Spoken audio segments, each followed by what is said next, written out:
Hello everyone, Leah here.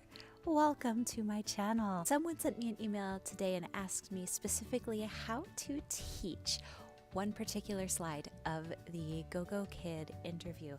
So I wanted to make a quick video for them and for the rest of my viewers who may not yet be using me as their referral. Referrer? I have so much trouble with that word. Just to give you a quick tip on how I would teach this slide. This is the math slide in the Gogokid interview. So I will not be showing you the actual slide. I will be showing you my artist's rendition. My artistic rendition of the slide that I am talking about so that you have a visual reference. One thing that you want to make sure that you are doing is having the student talk on every single slide, and whenever possible, have them speak in full sentences. We're not just getting them to repeat what's on this slide, but we also want to tap into their prior knowledge. So think about it. What can you tap into in this particular slide? Almost every student knows what this is. So you could say, "What is it?" Or, "What do you see?" And the student will probably say, "Apple." If you say, "What do you see?" and the student says, "Apple," your response should be praise. "Good job." Then encouragement to have the student speak in full sentences. "I see an apple." This is a great slide to have props on. So if you have realia, that's probably the best. I mean, lots of people do have apples in their house, but if you don't have real apples, toy apples will do. Toy apples that split in half. Or you can always just print them out. Like I got these from Target. But you can draw them if you would rather. Yeah, but you want to have two because that can help. How many? How many? How many? Now you can bring that to the slide itself. How many apples can you see? 1. Good. I see 1 apple. Then you can bring them to the end of the equation. How many apples can you see? I see 2 apples. Then you want to teach the new vocabulary words individually. So you want to teach plus and equals before you have them say the whole sentence.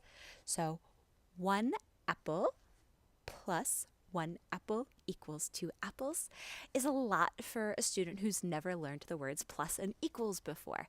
So first teach the word plus. You can even circle it if you want to, or you can have a picture.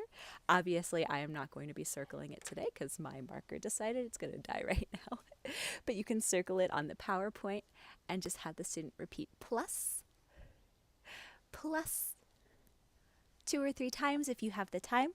Then equals, equals. Then you can have them say the whole equation. 1 plus 1 equals 2. Or if the student is advanced enough, 1 apple plus 1 apple equals 2 apples. On the next slide, you have the equations and the answers, which I would have drawn for you if my marker had not died on me just now. But by this point, you will have already established with the student how to complete a matching exercise, because one of the first slides is having them match the pictures of the animals to the word form of their names. So whatever technique worked for you for the student in that exercise can be the same thing that you use for this math exercise. You can say read and match. If the student cannot read the equations by themselves, you can model first and then have them repeat after you. So whatever worked in that first exercise is what you will do for that second exercise. Just remember, you want that student speaking on every slide.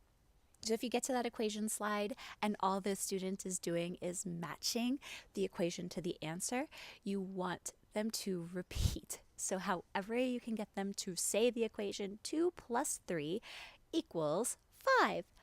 Match. Whatever worked for your student previously will work for you then. Perhaps I'll make another video about how I did that matching animal slide and Yeah, but I think it will be different for every interviewer that you have because they might pretend to be an even lower level student. My interviewer was a low level student, but he also acted like a student that could independently answer the equations. It was just a matter of encouraging him to speak in those full sentences. I hope this helps for at least that one slide. If you have any questions, you know where to send that email right down below. If you haven't already subscribed to my channel, I really appreciate it if you click subscribe. That helps me a lot.